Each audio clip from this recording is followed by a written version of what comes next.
मध्य प्रदेश के 2 खिलाड़ी ऐसे हैं जिनको अर्जुन पुरस्कार दिया गया।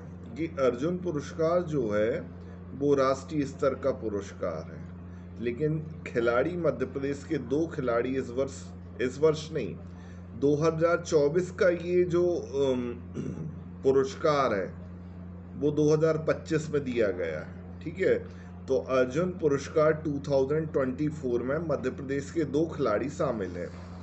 ये जो है राष्ट्रीय स्तर का क्या है, अवार्ड है।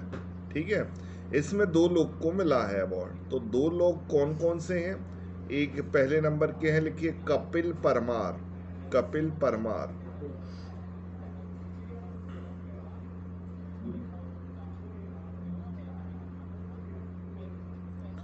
इनका संबंध सीहोर से है।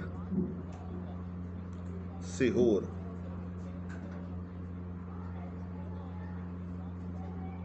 ठीक है। ये कौन से खेल से संबंधित? ये पैरा ओलंपिक। पैरा मतलब ये हैंडीकैप्ड है, पैरा मतलब हैंडीकैप। ठीक है, तो इनको ब्लाइंड जूडो, इनका जूडो मतलब वो फाइट वगैरह करते हैं, तो ब्लाइंड जूडो उनका खेल है। ठीक है, उनको पैरा ओलंपिक में पहला कांस्य पदक मिला हुआ था। ब्लाइंड जूडो उनका खेल है। इनको क्या है, पैरा ओलंपिक। पैरा ओलंपिक मतलब जो हैंडीकैप्स को ओलंपिक होता है उसमें कांस्य पदक मतलब ब्रॉन्ज मेडल ने जीता हुआ था। तो अपन को महत्वपूर्ण बात यह है कि अर्जुन पुरस्कार अवार्डी हैं, 2 लोग को मिला है। एक है कपिल परमार, कहाँ के हैं? सीहोर के हैं, और इनका सब्जेक्ट मतलब खेल कौन सा है? ब्लाइंड जूडो है। इनने पैरा ओलंपिक में कांस्य पदक जीता हुआ था। ठीक है, दूसरी है रूबीना फ्रांसिस। रूबीना फ्रांसिस, ये काफी नाम फेमस है रूबीना फ्रांसिस का।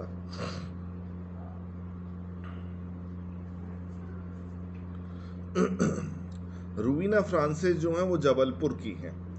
ये पैरा निशानेबाज हैं। पैरा मतलब हैंडीकैप्ड है, हाथ इनके हैं नहीं है, पैर से ये निशाना मारती हैं।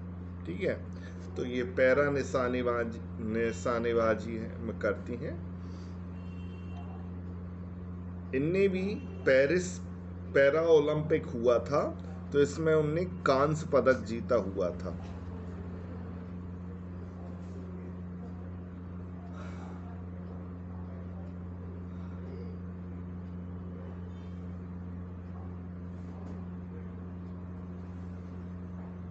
ठीक है, और अभी तक मध्य प्रदेश के कुल 16 खिलाड़ी ऐसे हैं जिनको वो मिले हुए हैं। क्या मिले हुए हैं? अर्जुन अवार्ड मिले हुए। समझ में आया अर्जुन अवार्ड से रिलेटेड फैक्ट? अर्जुन अवार्ड जो है वो कैसा है? राष्ट्रीय स्तर का एक अवार्ड है जो कि खिलाड़ियों को दिया जाता है।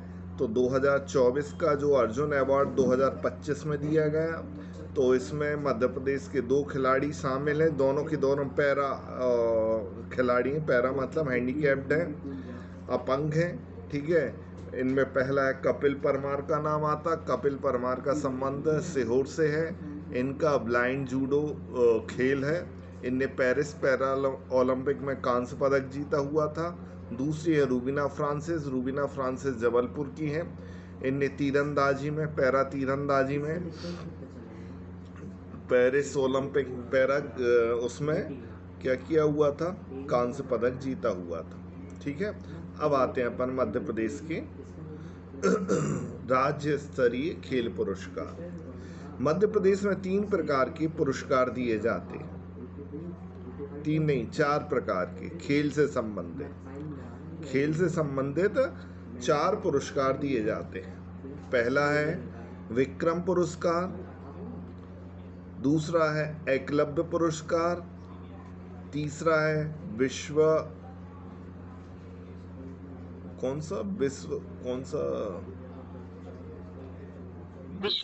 विश्वामित्र पुरस्कार, और चौथा है लाइफ टाइम अचीवमेंट ब्रैकेट में रूप सिंह अवार्ड।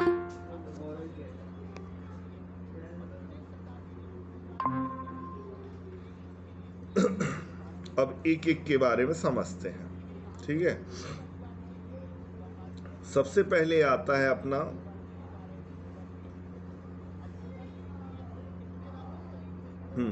इसके बारे में समझ लें।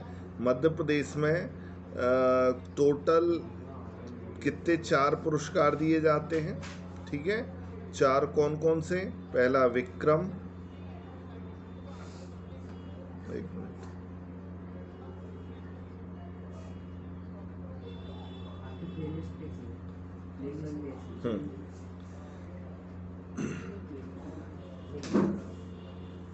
मध्य प्रदेश में कुल कितने 4 अवार्ड दिए जाते हैं, जिसमें 12 विक्रम पुरस्कार दिए जाते हैं, 11 एकलव्य दिए जाते हैं और 3 विश्वामित्र और 1 लाइफ टाइम अचीवमेंट अवार्ड।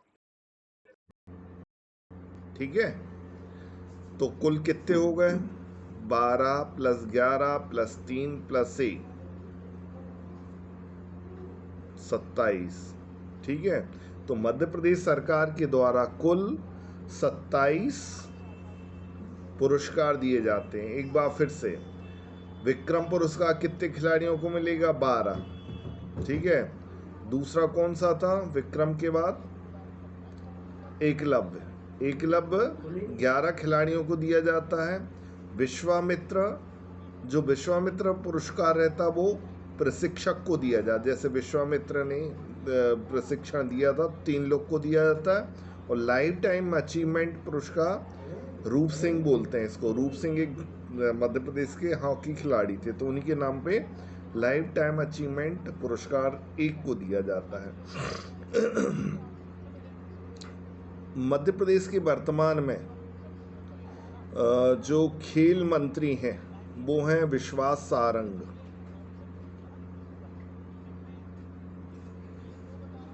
विश्वास सारंग। अब आगे आते हैं अपन पुरस्कार के बारे में। ठीक है, पहला पुरस्कार साइड हैंड डालीजिए, विश्वामित्र पुरस्कार।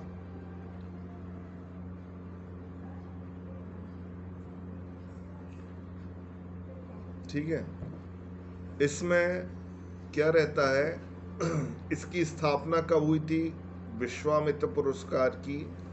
ये जो विश्वामित्र पुरस्कार देखो, मध्य प्रदेश का 2023 वाला दिया जा रहा है, 2023 का। अब आज के आप लोगों ने पेपर देखा होगा, इसमें पूछा गया है, जो आज पेपर आपने डाला था ज्योति मैडम ने, 2020-21 का आंकड़ा पूछा हुआ। अब सोचो कितना कौन पढ़ के जाएगा। 2000 अपन कब का पढ़ेंगे? अभी 25-26 चल रहा, तो 24-25 का पढ़ेंगे ज़्यादा, 23-24 का। अब उन लोगों ने कब का पूछ लिया, 19-20 का, 20-21 का, कहाँ तक कौन ध्यान रखेगा? तो ऐसे क्वेश्चन बहुत मिसगाइड करते हैं। और इस जो नेगेटिव मार्किंग वाले जो पेपर आ गए हैं, इसमें केवल पासिंग मार्क आपकी महत्वपूर्ण रहेगी, स्कोरिंग तो बहुत दूर की बात है। लगभग 50 में से 40, 10 तो क्वेश्चन लगभग सभी के छूटते हैं। मतलब एक सर्वे बता रहे थे वो, तो उसके हिसाब से हम बता रहे हैं। तो 40 क्वेश्चंस में से आपके अब कितने सही जाते हैं? किसी के 25, किसी के 30, 35, इतना ही अभी तो बन नहीं रहे थे सर, तो मान लो तुक्का भी लगा दो। अब तो तुक्का भी ऐसा नहीं लगा सकते अपने, अच्छे वैसे वाले सही नंबर कट जाएंगे। बिल्कुल बिल्कुल, तो वही हम बता रहे हैं। मतलब अब अपन को पासिंग मार्क चाहिए, 20 नंबर तो कम से कम हो सही अपने 20 क्वेश्चन। तो बात करते हैं अपन हाँ, अब ये विश्वामित्र पुरस्कार 2023 का दिया जा रहा है। कब दिया जा रहा है? 2023 का 2025 में दिया जा रहा है, मतलब काफ़ी पीछे हैं। तो ऊपर हेडिंग डालें, विश्वामित्र पुरस्कार 2023। ये कितने दिए जाते हैं? 3 दिए जाते हैं। हमने लिखवाया था अभी, 3 पुरस्कार विश्वामित्र मतलब 3 लोग को दिया जाता है। इसकी स्थापना कब हुई? 1995-96 में। ठीक है, और इसमें 2 लाख की राशि दी जाती है और एक स्मृति चिन्ह दिया जाता है। यह जो पुरस्कार है वो प्रशिक्षकों को दिया जाता है, ट्रेनर जो ट्रेंड करते हैं। ठीक है,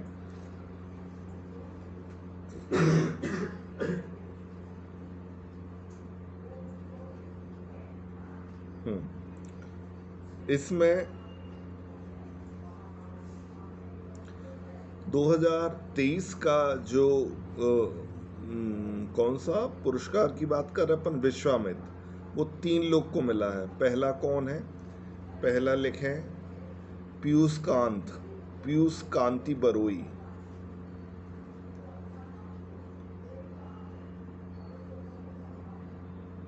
पीयूष कांत बरोई, ठीक है। इनका जो खेल है वो क्या किंग कैनोइंग,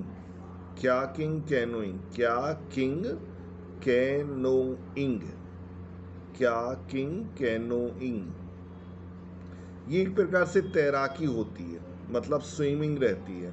तो इसको जापान से आया ये क्या किंग कैनोइंग, तो ब्रैकेट लिखना तैराकी मतलब स्विमिंग। अब क्या किंग कैनोइंग की जो एकेडमी है वो भोपाल में है।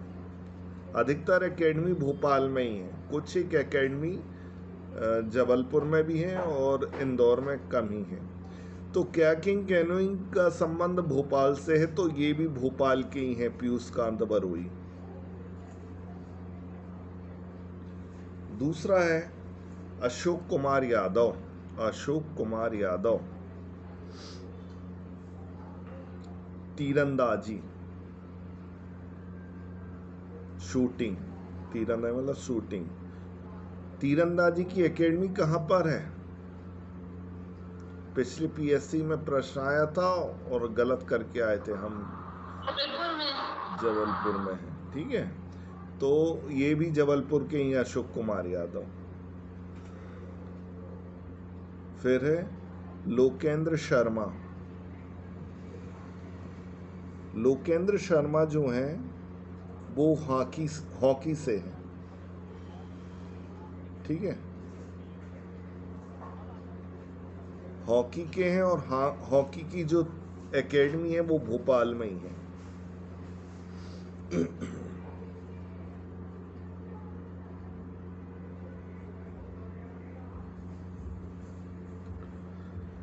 तो ये हो गया अपना कौन सा विश्वामित्र पुरस्कार। विश्वामित्र पुरस्कार की स्थापना कब हुई थी? 1900 कब हुई थी ज्योति मैडम? 1995-96। और विश्वामित्र पुरस्कार में कितनी राशि दी जाती है? 2 लाख रुपए दी जाती है, ठीक। इसमें जो प्रशिक्षक रहते हैं उनको पुरस्कार मतलब राशि दी जाती है। और किन किन को दिया गया? पीयूष कांति को, अशोक कुमार, और एक और कौन था लास्ट वाला? लोकेंद्र शर्मा।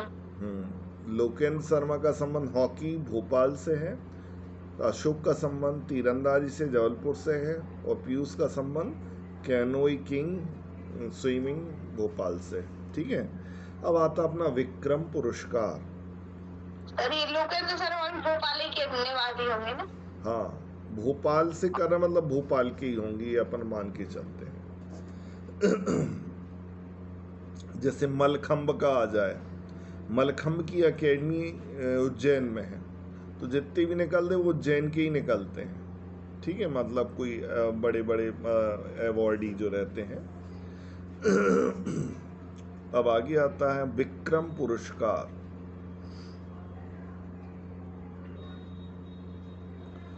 विक्रम पुरस्कार जो है इस 2023 का वर्ष 1972 में स्टार्टिंग हुई। विक्रम पुरस्कार की स्थापना 1972 में हुई।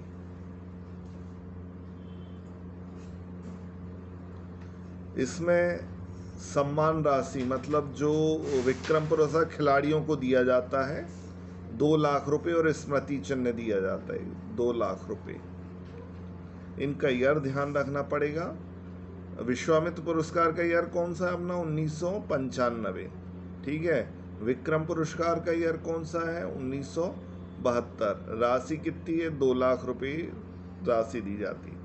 एक बात और ध्यान रखना, यह सीनियर खिलाड़ियों को दिया जाता है। सीनियर खिलाड़ी किसे कहेंगे? जिनकी आयु 21 वर्ष से अधिक है।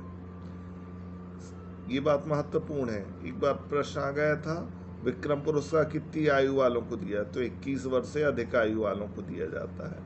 21 वर्ष वालों कम वालों को एकलव्य पुरस्कार दिया जाता है, ठीक है। अब बताइए विक्रम पुरस्कार कितने लोगों को दिया जाता है? 12। 12 लोग को। अब 12 लोग के अपन को नाम याद रखने हैं, ठीक है।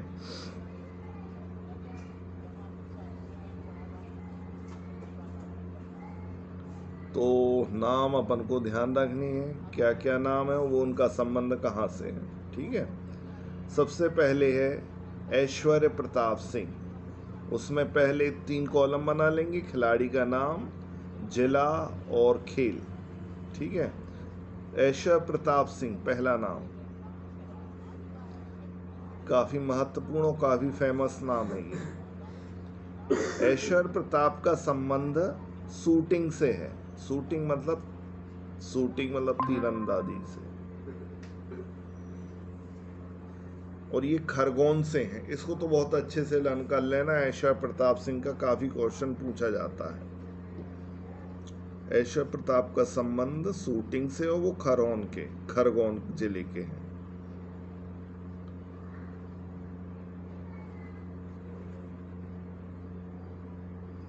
फिर दूसरी है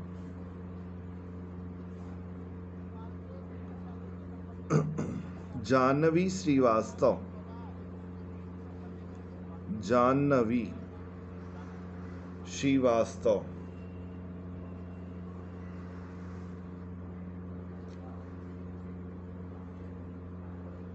क्याकिंग कैनोइंग मतलब वही स्विमिंग की एक विधा है, ये भोपाल की है।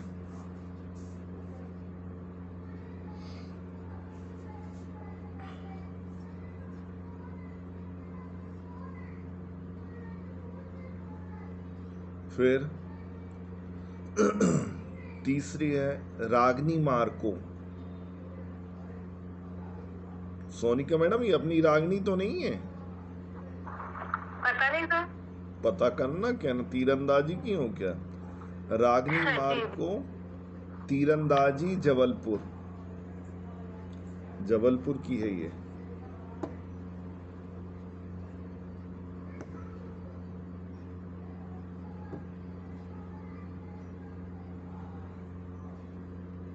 रागनी मार्को तीरंदाजी जबलपुर। शिवानी पवार ये कुश्ती की है, छिंदवाड़ा।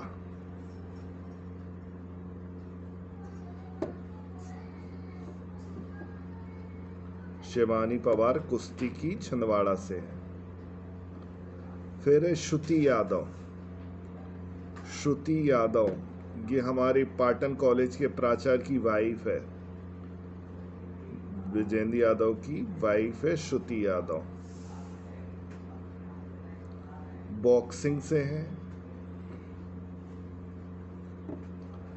और भोपाल की है, भोपाल जिले से है।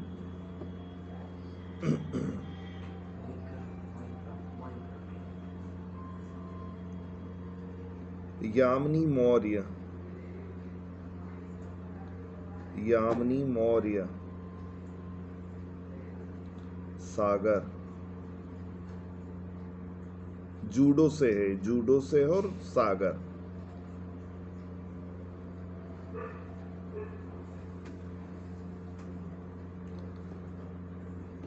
एक बार देख लें, ऐश्वर्य प्रताप सिंह शूटिंग से हैं, खरगोन जिले के। जाह्नवी श्रीवास्तव भोपाल की हैं। कायकिंग रागनी मार्को जो है वो तीरंदाजी से हैं, जबलपुर से हैं। शिवानी पवार कुश्ती की, छिंदवाड़ा जिले से हैं। श्रुति यादव बॉक्सिंग की हैं और भोपाल से हैं। यामिनी मौर्य जूडो की हैं और सागर से हैं, ठीक है। इसके बाद लिखें सचिन मार्को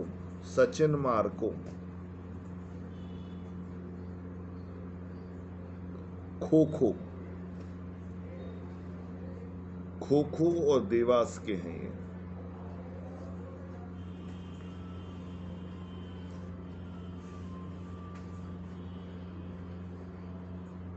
सर आज क्या पढ़ा रहे हैं?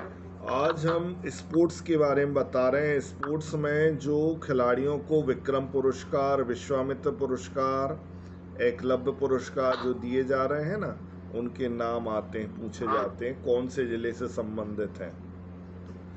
लेट हो गए आज आप? अरे मैं 9:45 बजे ज्वाइन हो रहा था, हो ही नहीं पा रहा था, तो खाना खाने लगा।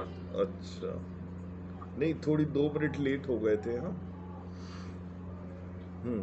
फिर नीलू डांडिया एंडिंग ही होने वाला है अभी पार्ट। हाँ, क्या बोल रहे हैं?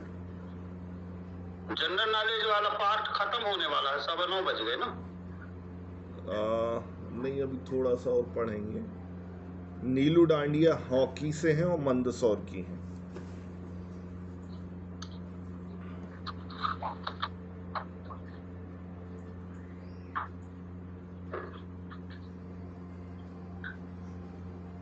प्रवीण कुमार दवे सॉफ्ट बॉल से। सॉफ्ट बॉल ये आता है प्रवीण कुमार दवे। कुछ एक इम्पोर्टेंट है वो हम बता देंगे, मतलब जो जनरली फ्रिक्वेंटली आस्क हुए हैं। जैसे प्रवीण कुमार दुबे सॉफ्ट बॉल के हैं और इंदौर के हैं।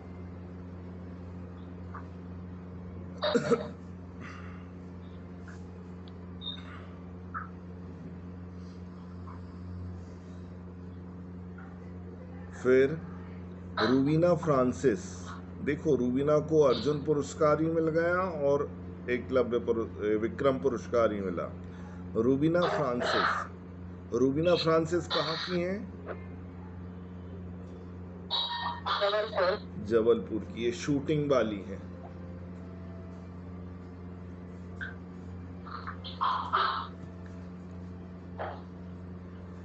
फिर अपूर्व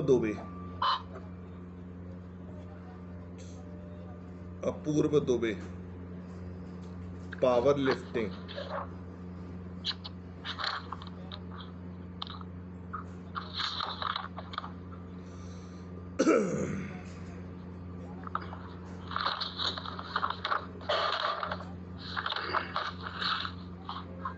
फिर भावना डहेरिया।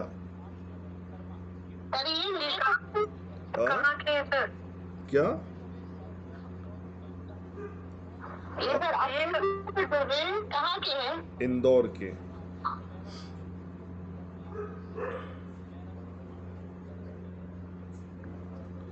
फिर भावना डहेरिया, ये महत्वपूर्ण है। भावना डहेरिया इनने माउंट एवरेस्ट फतह की, मतलब पर्वतारोही हैं और छिंदवाड़ा की हैं।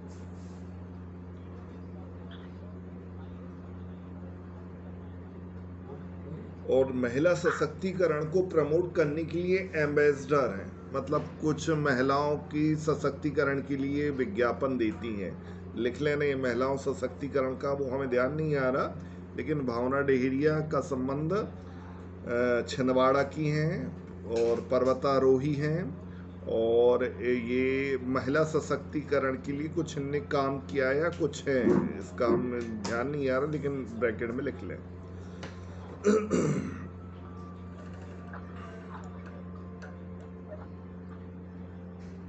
अब आगे आता है, ये हो गए 12 नाम। 12 नाम में शुरू के 5-6 नाम अच्छे से याद होना चाहिए और लास्ट के 3 नाम, ठीक है। फिर आगे आता है एकलव्य पुरस्कार। एकलव्य पुरस्कार 11 खिलाड़ियों को दिया जाता है। इसकी जो शुरुआत हुई है वर्ष 1996 से हुई है। अब पहले ये बताएं, पहला पुरस्कार कौन सा था? विश्वामित्र। विश्वामित्र पुरस्कार की स्थापना कब हुई? 1995-96। और इसमें कितने लोग को दिया जाता है विश्वामित्र पुरस्कार?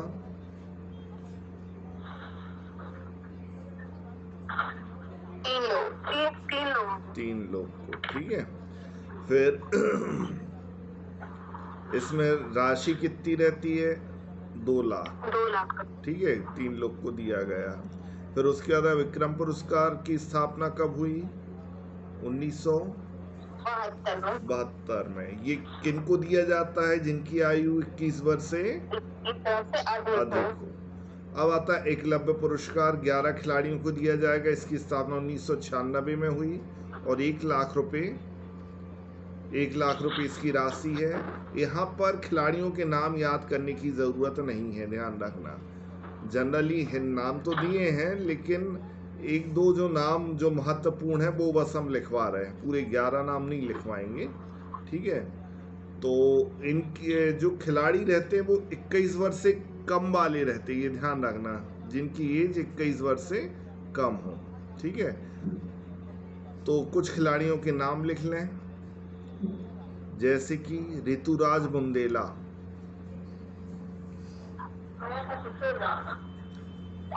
शूटिंग टीकमगढ़, शूटिंग से हैं और टीकमगढ़ के।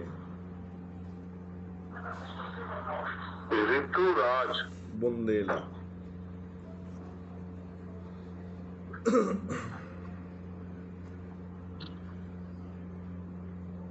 पूजा दांगी, शूटिंग और टीकमगढ़ से।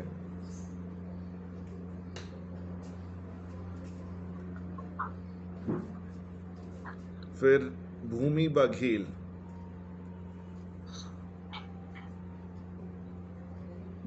क्या किंग कैनोइंग, क्या किंग कैनोइंग।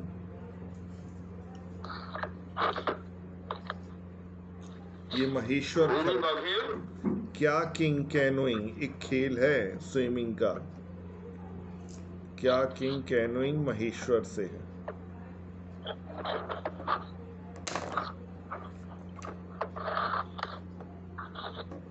पूजा दांगी, पूजा दांगी, ये बहुत पूछा जाता है। पूजा दांगी फेंसिंग से है, फेंसिंग, फेंसिंग मतलब तलवारबाजी बोलते शायद इसको। ये राजगढ़ जिले से आती हैं।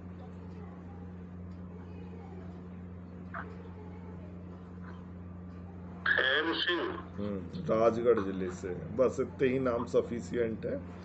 अब इसके बाद के और बचे हुए हैं कुछ पुरस्कार, वो अपन कल देखेंगे।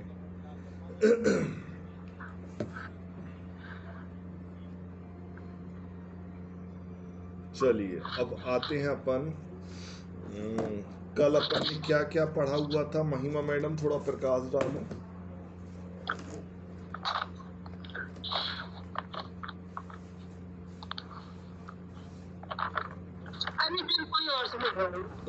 क्यों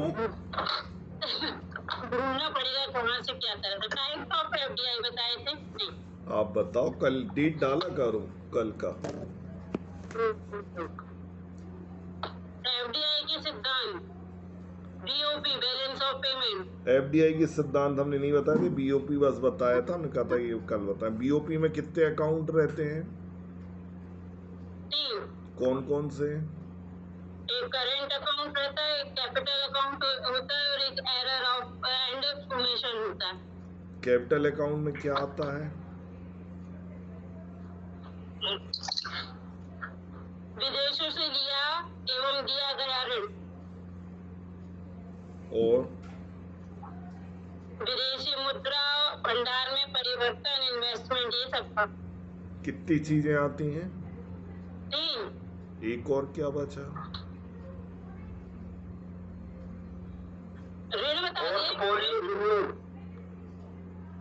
एफडीआई हो गया और विदेशी मुद्रा भंडारों में परिवर्तन। अब और एक हो गया लोन। हाँ, अब हाँ उसमें बताओ किसमें? करेंट अकाउंट में क्या क्या आता? करेंट अकाउंट में आता है trade off goods, export import. और दूसरा आता है सेवाओं का आयात एवं निर्यात। तीसरा आता है इंटरेस्ट एंड डिविडेंड। और चौथा आता है एक तरफा हस्तांतरण, जैसे गिफ्ट वगैरह हुए वो। चलिए ठीक है। और इसके बाद क्या पढ़ा था अपन ने? उसका बताए थे कि बीओपी का नियंत्रण आरबीआई से होता है। फिर आईएमएफ बताए थे। हाँ, इंटरनेशनल आईएमएफ के बारे में एक बार फिर से देख लेते हैं। आईएमएफ जो रहता है वो एक अंतर्राष्ट्रीय संस्था है, इंटरनेशनल मॉनेटरी फंड है, ठीक है। ये क्या क्या करता है, इसके उद्देश्य क्या है, इससे रिलेटेड भी क्वेश्चन पूछा। इसकी स्थापना 1944 में हुई थी। ब्रेटन वुड एक समझौता है, ब्रेटन वुड एक शहर का नाम है यूएसए का, उसमें एक समझौता हुआ था 1944 में, ठीक है। तो उस ब्रेटन वुड के समझौता के अधीन आईएमएफ की स्थापना हुई। इसका हेड ऑफिस जो है वो कहाँ पर है? वॉशिंगटन। इससे रिलेटेड क्वेश्चन पूछा जाता है, एक वॉशिंगटन आता है, एक जेनेवा आता है, तो बड़ा कंफ्यूज हो जाते हैं। तो अधिकतर के हेड ऑफिस वॉशिंगटन में है, केवल WTO वर्ल्ड ट्रेड ऑर्गेनाइजेशन का जेनेवा में जाता है, ठीक है। इसका ऑब्जेक्ट क्या है? ऑब्जेक्ट से रिलेटेड काफ़ी महत्वपूर्ण क्वेश्चन आते हैं। पहली वही क्या करता है, BOP की समस्या का समाधान करता है, मतलब जो उसके राष्ट्र हैं, मतलब मेंबर कंट्रीज हैं। मेंबर कंट्रीज कितनी हैं? 191, ठीक है। तो अपने देश की जो मतलब कौन सी समस्या है BOP से रिलेटेड, उन समस्याओं का वो समाधान करता है, ठीक है। फिर आगे आता है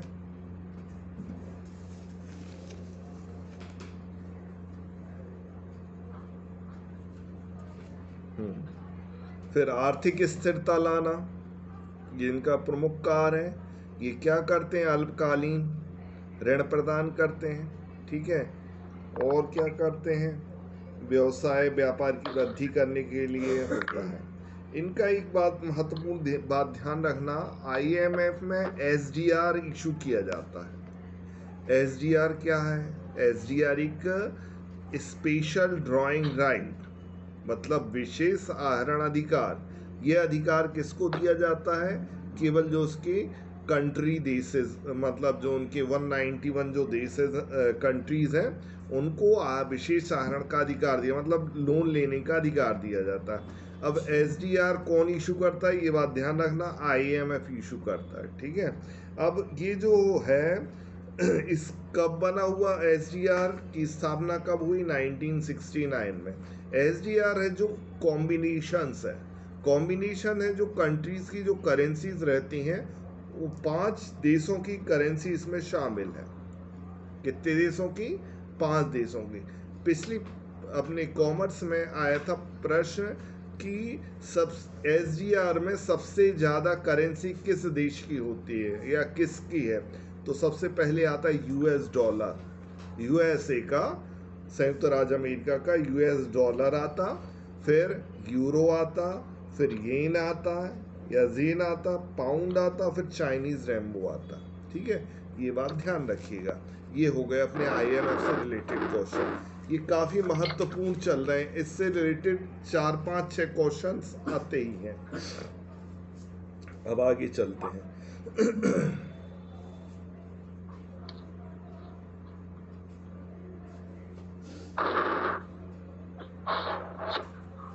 अब आता है अपना विश्व बैंक, वर्ल्ड बैंक। विश्व बैंक के जो, जैसे अपन ने IM देखा, IMF और वर्ल्ड बैंक दोनों ही लगभग सेम है, ठीक है। इनका फाउंडिंग वर्ष, मतलब स्थापना वर्ष, जैसे उसका कब हुआ था IMF का? 1944। तो ऐसे इसका भी वर्ल्ड बैंक का, विश्व बैंक का 1944 में हुआ। उसका हेड ऑफिस कहाँ पर है? वॉशिंगटन। जेनेवा। तो इसका भी नहीं, इसका भी वॉशिंगटन में ही है, जेनेवा में नहीं है, वर्ल्ड ट्रेड ऑर्गेनाइजेशन का, WTO का, ठीक है।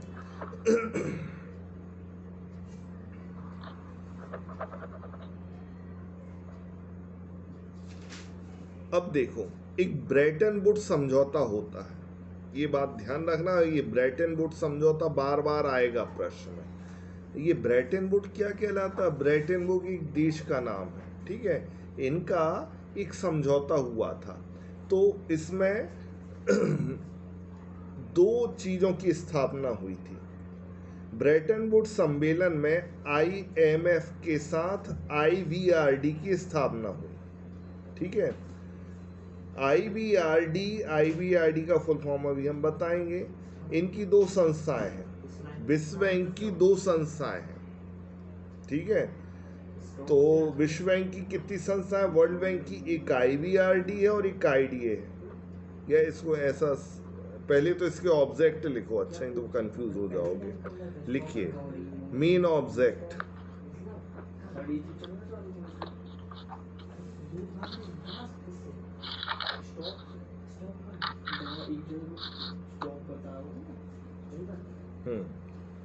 IMF जो रहता सबसे पहले दीर्घकालीन ऋण देता है, लॉन्ग टर्म का लोन प्रोवाइड करता है।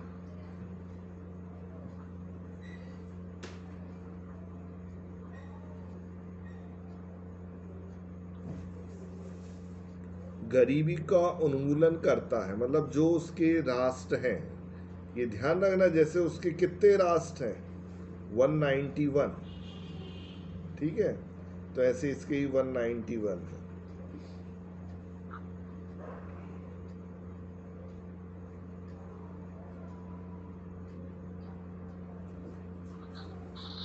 फिर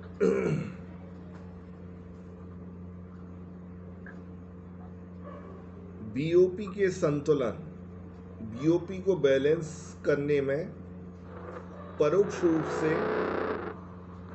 शामिल होता है बीओपी। ये बात ध्यान रखना, बीओपी अपन ने कल पढ़ा हुआ था। बैलेंस ऑफ पेमेंट को डायरेक्टली कौन हैंडल करता है, IMF, ठीक है, और इनडायरेक्टली कौन करता है, वर्ल्ड बैंक। मतलब ये प्रमुख कार्य नहीं है इनका, बीओपी को मेंटेन करना। बीओपी को मेंटेन करना किसका प्रमुख कार्य है, किसका प्रमुख कार्य है, IMF। इसका भी है, लेकिन इनडायरेक्ट वाला कार्य है, डायरेक्ट वाला कार्य नहीं है। दोनों में अंतर समझ लेना, ये बहुत आता रहता है, इसलिए हम इसको अच्छे से लिखवा रहे हैं, ठीक है। फिर युद्धग्रस्त देशों का पुनः निर्माण करना, ये बहुत महत्वपूर्ण है। जो वार वगैरह होते रहते हैं ना विश्व में, युद्धग्रस्त देशों का पुनः निर्माण करना मतलब वॉरिंग कंट्रीज का रिकंस्ट्रक्शन करना।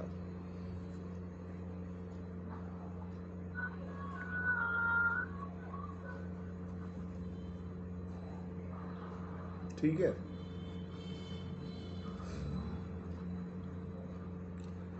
फिर यह विकासशील देशों के लिए ऋण प्रदान करता है। विकासशील को अंडरलाइन कर लेना, विकासशील मतलब डेवलपिंग कंट्रीज को लोन प्रोवाइड करता है ये।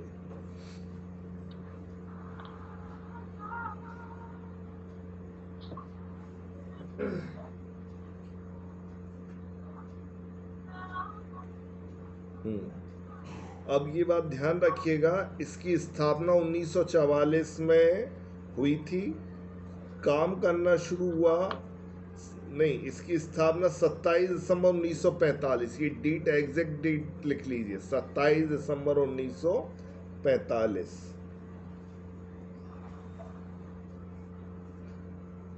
ये एग्जैक्ट डेट है, 27 दिसंबर 1944।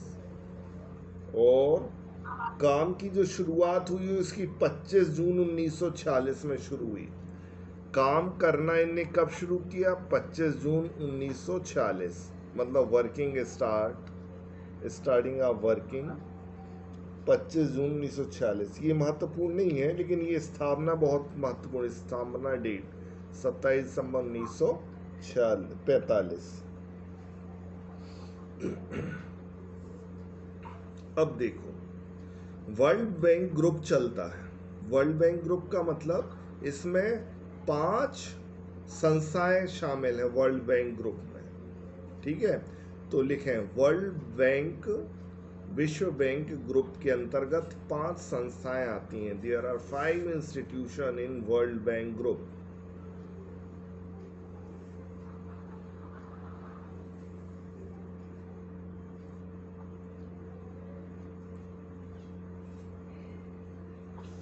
पहला है IBRD, सारे कैपिटल लेटर लिखना, IBRD। इसका फुल फॉर्म लिखना जरूरी है। IBRD का I मतलब international, B for bank, for reconstruction, and development,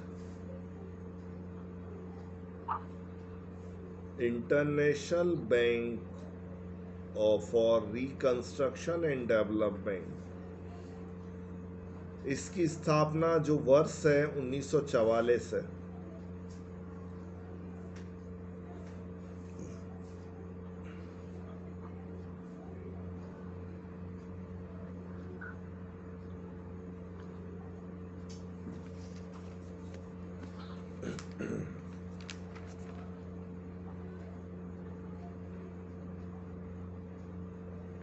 फिर डैश करके लिए ये दीर्घकालीन ऋण प्रदान करता है, दीर्घकालीन ऋण लॉन्ग टर्म लोन प्रोवाइड करता है।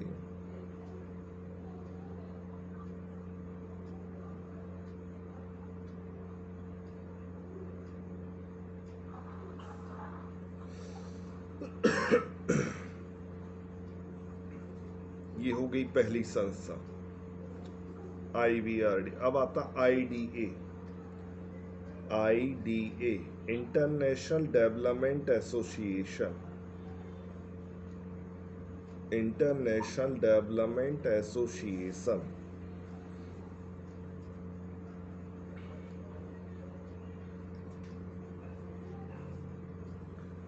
इंटरनेशनल डेवलपमेंट एसोसिएशन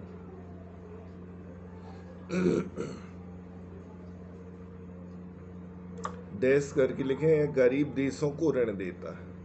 गरीब देशों मतलब अंडर डेवलप्ड या पुअर कंट्रीज को लोन देता है। इनके ईयर ध्यान रखना, IDA का 1960 है और फुल फॉर्म।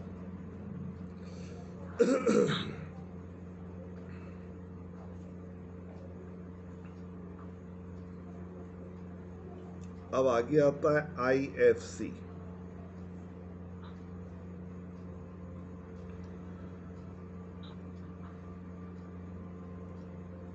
IFC है IFC F F IFC international finance corporation.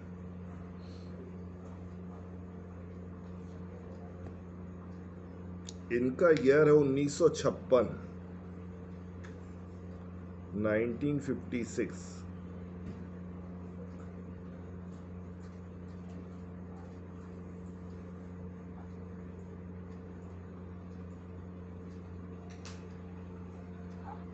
ये प्राइवेट सेक्टर को ऋण प्रदान करते हैं। Very very important, double underline कर लेना। विकासशील देशों के प्राइवेट सेक्टर मतलब जितनी प्राइवेट इंस्टीट्यूशन है ना, इनको ऋण देता है। ये प्राइवेट सेक्टर को लोन देता है।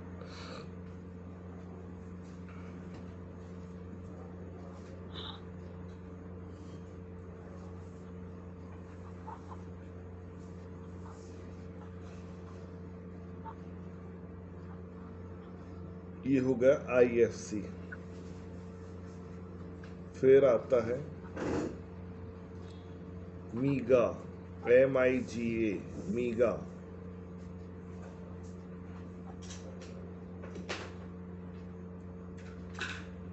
मीगा का फुल फॉर्म है मल्टीलैटरल, मल्टीलैटरल बहुविषयक,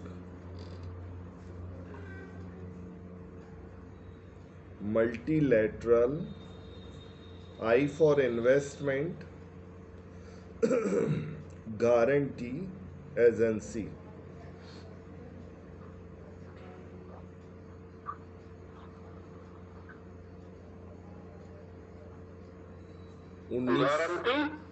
एजेंसी 1988, 1988।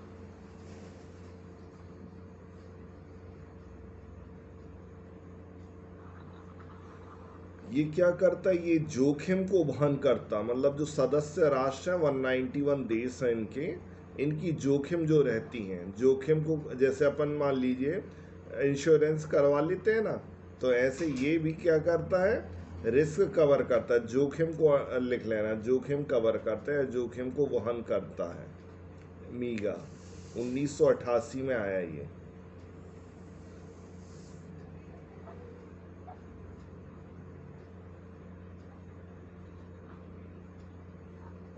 फिर आता है अगला है ICSID। ICSID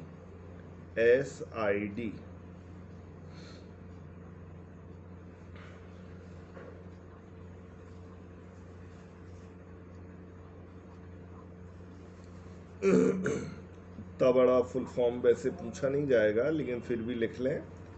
इंटरनेशनल सेंटर, क्या? इंटरनेशनल, सी मतलब सेंटर, सेंटर ऑफ, एस मतलब होता सेटलमेंट करना, सेटलमेंट ऑफ, आई मतलब होता है इन्वेस्टमेंट,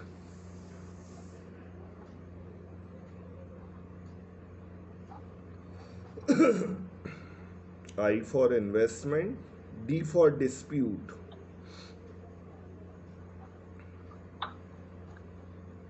I dispute, dispute मतलब विवाद।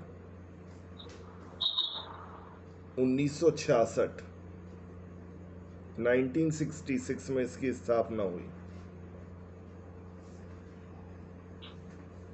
ये क्या करता है, इन्वेस्टर के बीच में जो डिस्प्यूट्स होते हैं उन डिस्प्यूट को मतलब विवादों को निरावरण करता है। स्थापना 1966 में। हाँ,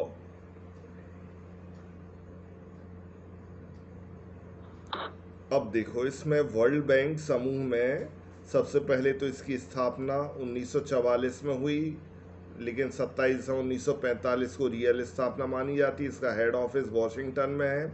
इसमें 191 कंट्रीज हैं। मुख्य काम रहता है गरीब देशों को, विकासशील देशों को ऋण आदि प्रदान करना सभी के लिए, मतलब ये सारे ऋण BOP को इनडायरेक्टली वो करता है। क्या? हाँ, युद्ध के बाद शांति की मतलब युद्धग्रस्त देशों का पुनर्निर्माण करना ये इनका प्रमुख कार्य है। वॉर से रिलेटेड कुछ ही, वर्ल्ड वार, युद्ध मतलब वार, वार वाला कोई भी चीज़ आएगा तो वर्ल्ड बैंक करेगा, ध्यान रखना इस चीज़ को।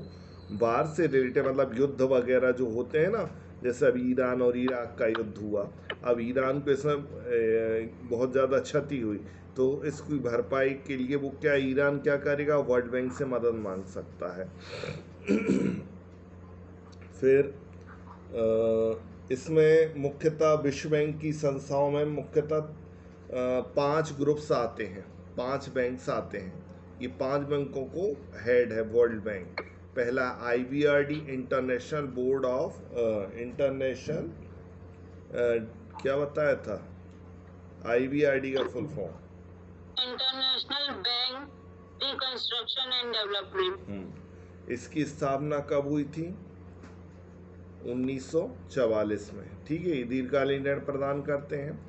IDA, इंटरनेशनल डेवलपमेंट एसोसिएशन, 1960 ये गरीब देशों को ऋण प्रदान करता है। IFC ये बहुत बड़ा ही महत्वपूर्ण है, ये अलग से पूछा जाता है कि निजी सेक्टर को, प्राइवेट सेक्टर को कौन ऋण देता है, तो ये IFC देता है। ठीक है, 1956 में इसकी स्थापना हुई। मीगा का महत्वपूर्ण नहीं, लेकिन याद रखना है मीगा की स्थापना 1988 को रिस्क कवर करता है। मीगा का full form multilateral investment guarantee agency. ICSD का मतलब international centre of settlement of investment dispute. ठीक है, इस प्रकार से ये कुछ फैक्ट्स हो गए किससे, वर्ल्ड बैंक के। तो अपन ने 2 चीज़ें पढ़ ली, कौन कौन सी? एक पढ़ लिया IMF और एक पढ़ लिया क्या, वर्ल्ड बैंक। हाँ, एक बात महत्वपूर्ण, ये बात ध्यान रखना, IMF मुख्यतः 3 चीज़ें महत्वपूर्ण है। क्या? पहला तो IMF अल्पकालीन ऋण देता है, जबकि वर्ल्ड बैंक कौन सा ऋण देता है? दीर्घकालीन। ये बहुत बड़ा फैक्ट है। IMF अल्पकालीन देता है और वो दीर्घकालीन देता है। अब बीओपी पर आए। बीओपी की समस्या को डायरेक्टली सॉल्व कौन करेगा? आईएमएफ करता और वर्ल्ड बैंक इनडायरेक्ट, ठीक है। और क्या BOP sir? Balance of payment, कल अपन ने पढ़ा था ना, भुगतान शेष संतुलन, ठीक है। हाँ, आईएमएफ में एसडीआर होता है, आईएमएफ में एसडीआर होता है। इसकी शुरुआत कब हुई थी? कब हुई थी? 1969 में हुई थी। इसमें कितने देशों की करेंसी शामिल रहती है? 5 देश। सबसे ज्यादा करेंसी किसकी रहती है? यूएसए की, ठीक है। और युद्धग्रस्त वगैरह जो देश रहता है उनके लिए कौन ऋण देता है? वर्ल्ड बैंक ऋण देता है। वर्ल्ड बैंक ग्रुप में कितने बैंकों का समूह है? 5 बैंकों का। कौन कौन सा? आईबीआरडी 1944, आईडीए 1960, फिर तीसरा कौन सा था? आईएफसी 1956, ये प्राइवेट सेक्टर को लेन देता। मीगा 1988 रिस्क कवर करता है, और आईसीएसआईडी ये इन्वेस्टमेंट के डिस्प्यूट को सॉर्ट आउट करता है, ये 1966 में आया। इस प्रकार से ये महत्वपूर्ण फैक्ट हो गया वर्ल्ड बैंक और आईएमएफ के। समझ में आ गया होगा सभी को, आई हो। बीना मैडम, रैदास सर आ गए ना। चलिए अब आगे चलते हैं, अपन डब्ल्यूटीओ के बारे में देखते हैं। डब्ल्यूटीओ ये बिल्कुल अलग है। अभी तक अपन आईएमओ वर्ल्ड बैंक की सिस्टम कंसर्न कह सकते थे, बहनें ही बहनें थी। अब ये डब्ल्यूटीओ अलग चीज हो जाती है। क्या अलग है इसमें? डब्ल्यूटीओ में हेडिंग डालें, विश्व व्यापार संगठन, डब्ल्यूटीओ।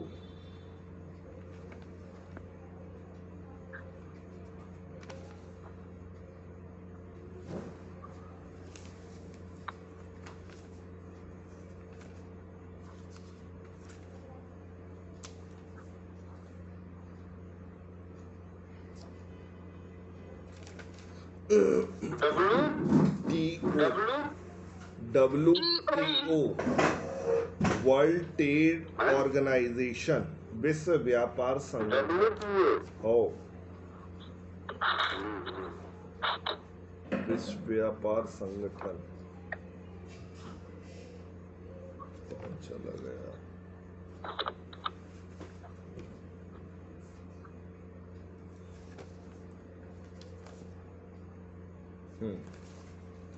विश्व व्यापार संगठन की स्थापना 1 जनवरी 1995 को हुई थी।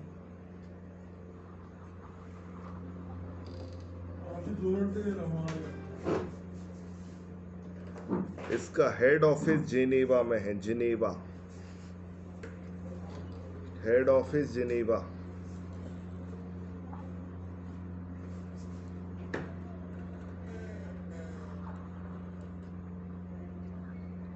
फिर देखो, अपन ने अभी आईएमएफ और वर्ल्ड बैंक देखा, तो उसमें कौन सा समझौता महत्वपूर्ण था? कौन सा समझौता हुआ था आईएमएफ और वर्ल्ड बैंक के लिए? Brayton would. अब यहाँ पर एक उरुग्वे देश है, उरुग्वे राउंड चले थे।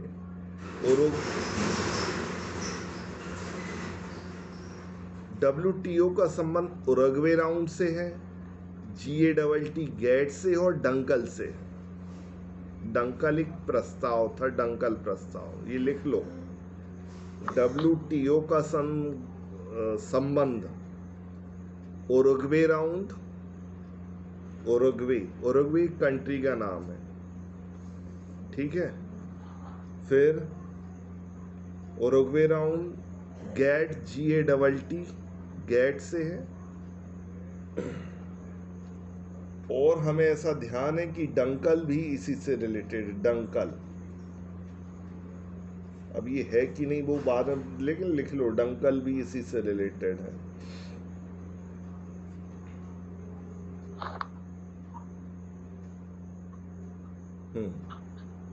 इसका हेड ऑफिस अपन ने लिख लिया, कहां पर है? जेनेवा में है। ठीक है, इसका उद्देश्य क्या है? ये क्या करता है? व्यापार की बाधाओं को कम करता है ताकि वस्तुएं सस्ती और ईजिली प्रोवाइड हो जाए। मतलब जो व्यापार के टैरिफ होते हैं, बाधाएं रहती हैं, उनको समस्या को समाधान करता है। ठीक है, क्या करता है? लिखिए, व्यापारिक मतलब जो सदस्य राष्ट्र हैं उनकी व्यापारिक समस्याओं को समाधान करता है।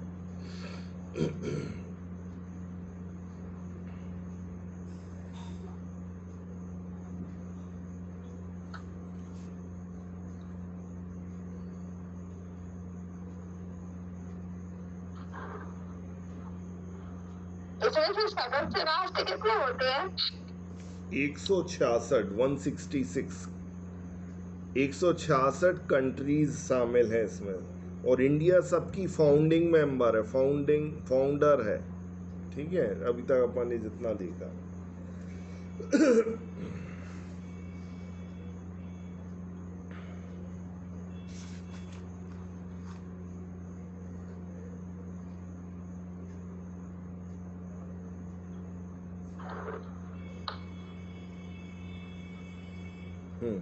अब आगे देखें।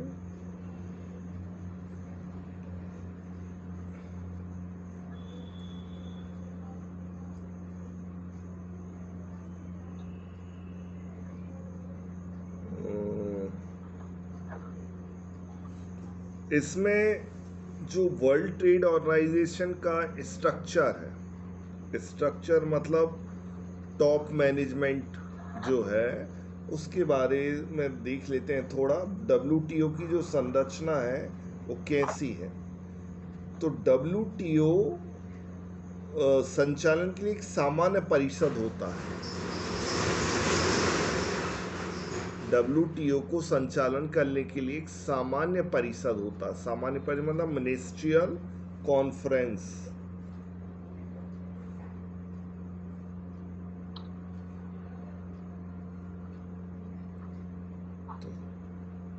होता है जो कि हर 2 वर्ष में मीटिंग करता है। WTO इसके संचालन में सामान्य परिषद होती है जो कि हर 2 वर्ष में मीटिंग आयोजित करता है।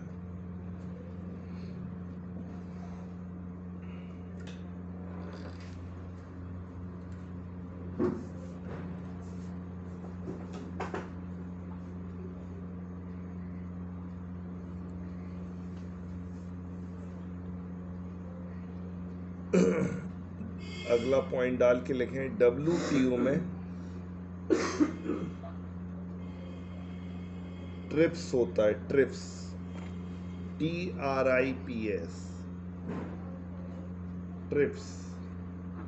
WTO में एक मिनट रुकिए, थोड़ा हम और कंफर्म कर लें ट्रिप्स का।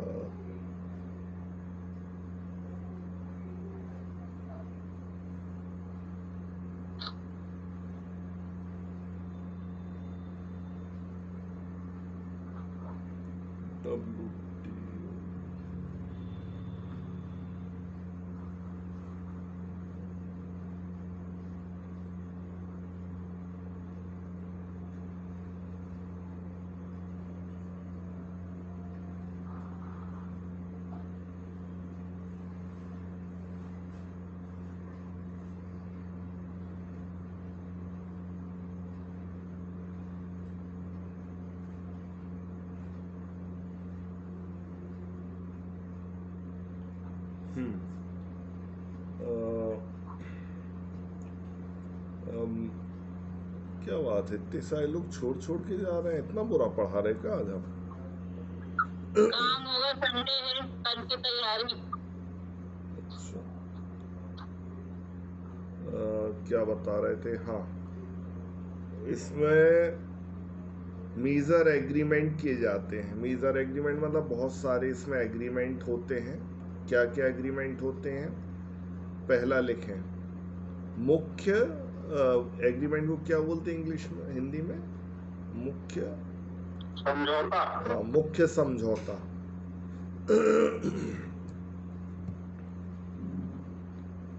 मुख्य समझौता कौन कौन से होते हैं? पहला लिखें गेट, GATTS।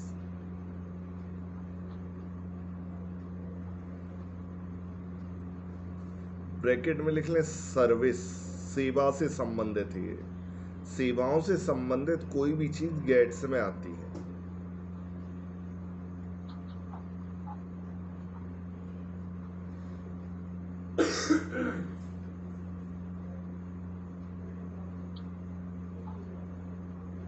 फिर trips, TRIPS, trips.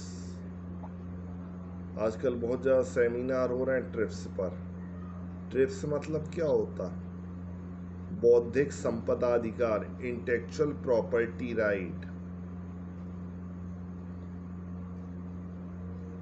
Intellectual property right मतलब बौद्धिक संपदा अधिकार।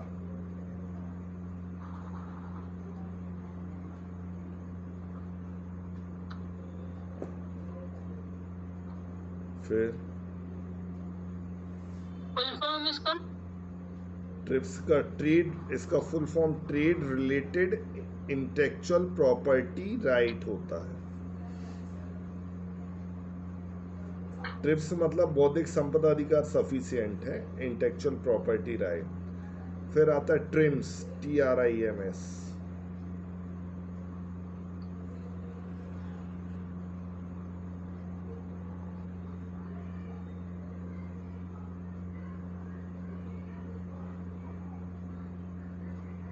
TRIMS trade related intellectual, trade related intellectual property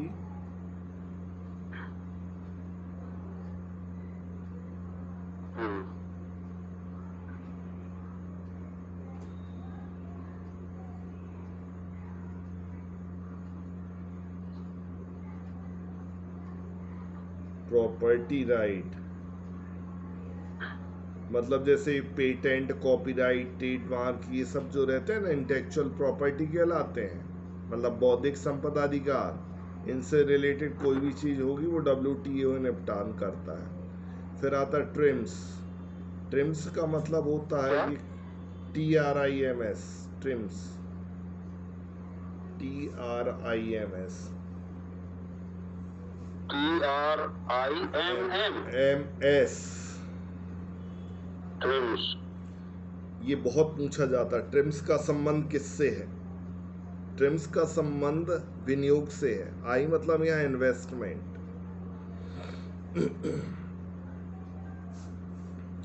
मतलब trade related investment measures.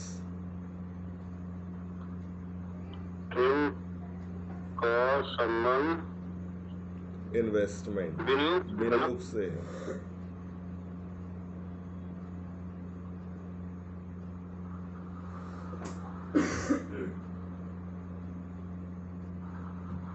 Trade related investment, trade related investment measurements. ये एस जो लास्ट में लगा है ना वो एस से मतलब ट्रिप्स एस अलग से कुछ नहीं, वो एस है मतलब बहुत सारे। फिर लिखे AOA, AOA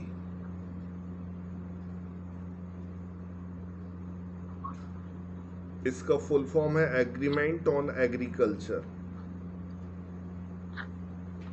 अगला क्या बताए सर? AOA, AOA, हाँ, agriculture on, sorry, agreement on agriculture.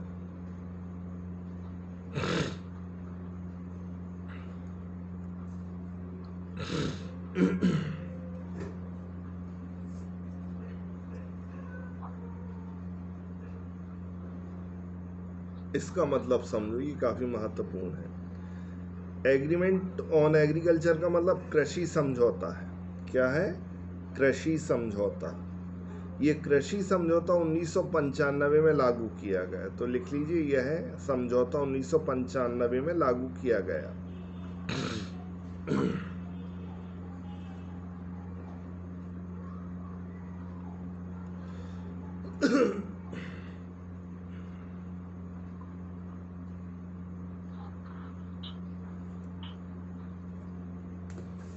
इसके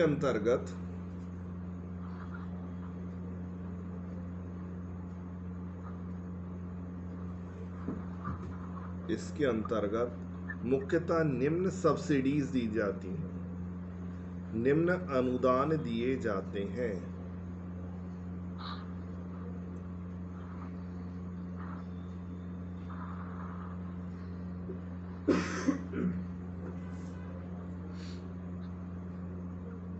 पहला, green box subsidy. Green box subsidy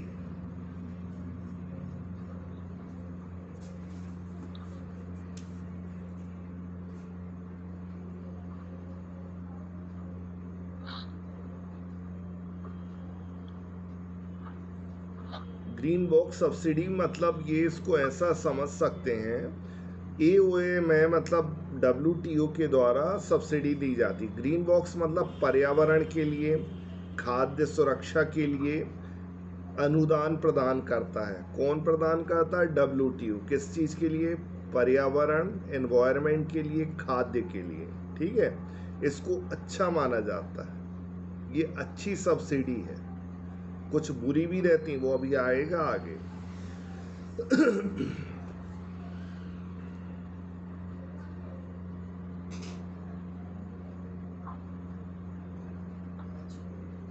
फिर आता ब्लू बॉक्स सब्सिडी।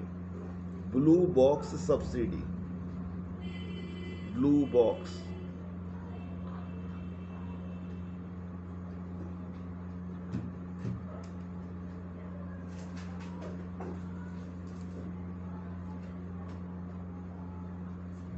इसमें किसानों को आर्थिक सहायता प्रदान की जाती है। किसानों को आर्थिक सहायता प्रदान की जाती है।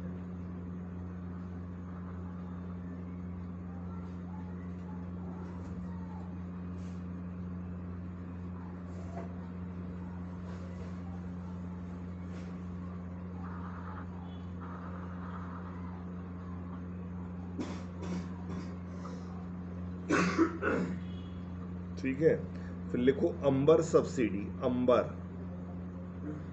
अंबर बॉक्स सब्सिडी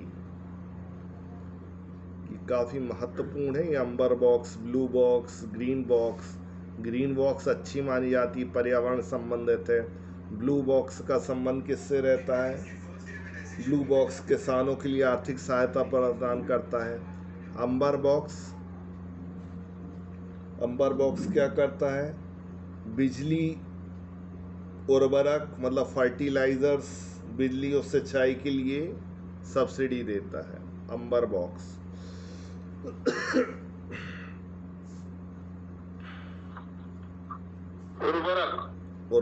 उर्वरक मतलब जी खाद के लिए, बिजली, सिंचाई, उर्वरक के लिए।